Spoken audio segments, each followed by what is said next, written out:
Hi everybody, welcome back to my channel. I'm so excited to have you here. Stay tuned to see how I make this happy birthday card. Here are the supplies that you will need to create today's card project.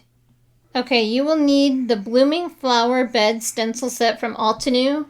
And for my favorite things, you will need the happy birthday background big rubber stamp, cling stamp.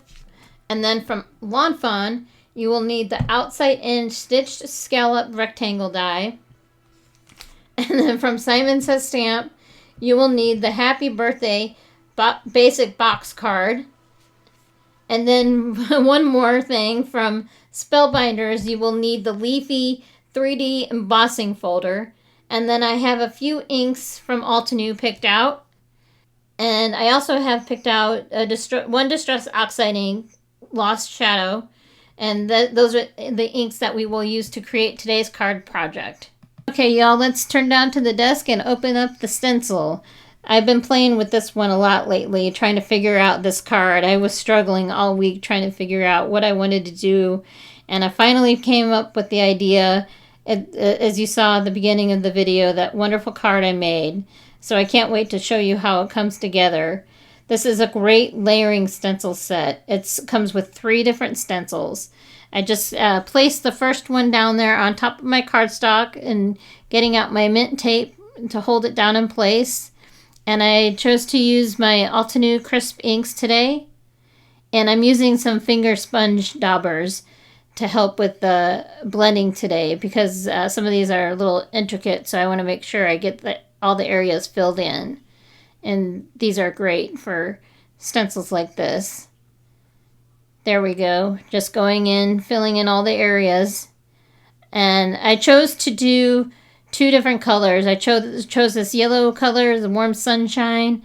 And then I'm getting out a pink color. It's called Baby Pink for the other flowers. So as I go in and fill in all the flowers, I'm going to put on some music for you so you don't have to listen to me talk as I go ahead and fill this in. And I sped this part up for that reason. So here we go.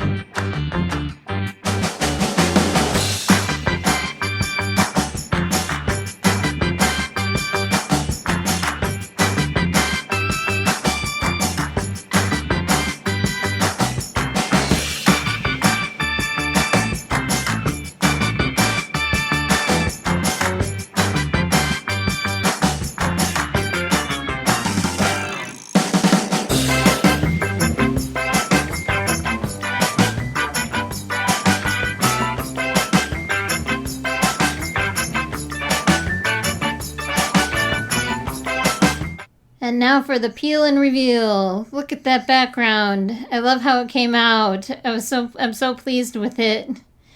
You never know how it is with lining up the stencils, but this, like I said, this is a really easy stencil set. If I could do it, you can do it. So now we're trimming it down a little bit here. And trimming it all 4 sides. There we go. This looks so pretty. One more there. There we go. Now the background panel is complete. But wait, we have to trim this down one more time because this is what I really wanted to use. I've had this for years. This is an oldies set. It is called Lawn Fawn. It's from Lawn Fawn. It's called Outside In Stitched Scalloped rectangle set. So I took it off camera and ran it through my die cutting machine, and there we go. You don't know how much I struggled with this all week to get to this point. At first I tried black inking with this set, and then I finally found a solution for the text. So here we are setting up the MISTI for it. You want to take out the mouse pad and the insert because this is a big cling rubber stamp. So you want to make sure all the inserts are out. And also, we want to make sure we have it right side up. So I'm testing that here. I would hate to be stamping this with the wrong side, because I didn't make a backup panel. But here I'm just taping it to the back of the Misty, lining everything up right. There we go. I think that will do it. I love the scallops on this, don't you? Okay, now we're inking it up with the I'm using Distress Oxide Lost Shadow ink to do the text. And I love how soft it is. It's not as harsh. Oh, sorry, it's a little out of focus there.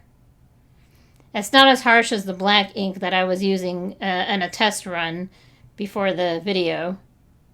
So look at that. See what I mean? It's nice and soft. And this is a happy birthday background stamp. So it has happy birthday words in it. And I'm just getting out my baby wipes here, doing some cleaning. I like to make sure everything's all nice and clean before I put it away. There we go. Now we are on to the embossing. Okay, so I set up my trusty Spellbinders Platinum die cutting machine. This is my favorite manual die cutting machine, along with my universal plate system. I follow the instructions on the universal plate system for the embossing folders, for the 3D ones. And here it is. Look at that. Isn't it pretty?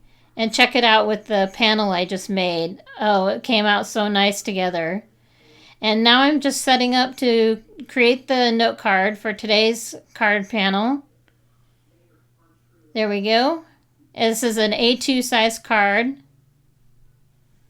4 1/4 by 5 1/2. And now we get out the Scor-Buddy here, and we are scoring the note card at 5 1/2. And then we fold it in half there, all nice and ready to go. And then we get out the bone folder here just to kind of press down and make sure everything's ready to go. There we go. That looks great. And now we are on to the adhesive part. Sorry about this roll. I'm trying to use this one up. It's really yellowing. I'm not a fan of this roll. I have this linked, but I will also link to my other favorite roll from Altenew. I love their foam dimension tape. It is wonderful. But I'm just trying to use this one up. So we're laying down 5 strips of foam tape. Want it nice and sturdy. And just removing the backers. So what is your favorite foam tape to use? I know that a lot of people like to use the Big Mama foam tape from SimonSaysStamp. Oh, and here I'm just lining it up with the Scor-Buddy because I just needed to make sure that it lined up really nice. So I like to butt it up there in the corner. Anyways, what's your favorite foam tape? Let me know in the comments below. I like Altenew's. That's what I've been using. I haven't tried the Big Mama foam tape, but from SimonSaysStamp, but I want to try that in the future. So, but let me know in the comments what is your favorite foam tape. There we go. Now we're putting this on top. Like I said, I really struggled with this design for this card this week. I wish you could have seen me. I was frantically texting my friends pictures. I was like, does this look good? I need some advice. And then here, I wish I had some people to ask. I wasn't sure which one looked better, if it looked good on the vellum or if it looked good on the white cardstock, the layering there for the sentiment. So I'm getting out my Bearly Arts glue. And I ended up going with the white layer here because I thought it matched with the background that underneath the scalloped panel there. I thought it tied it all together. So I used my liquid glue there and my reverse tweezers to help lay it down and line it up. That looks good. Just making sure it adheres. And then getting out my foam adhesive here. Okay, so I'm just adding the foam squares to the back of the sentiment here and getting ready to add it to the card. So before we wrap up today's video, I just wanted to take a moment to express my deepest gratitude to each and every one of you who have taken the time to watch and subscribe to my channel. Your support means the world to me. Whether you've been with me from the beginning or you've just recently joined, please know that your engagement, feedback, and encouragement inspire me to continue creating content that hopefully brings value to your lives. So thank you, thank you, thank you. Your subscriptions, likes, comments, and shares fuel my passion for creating content, and I can't wait to continue this journey with you all. Until next time, take care and keep being awesome. See you in the next video. Ciao for now.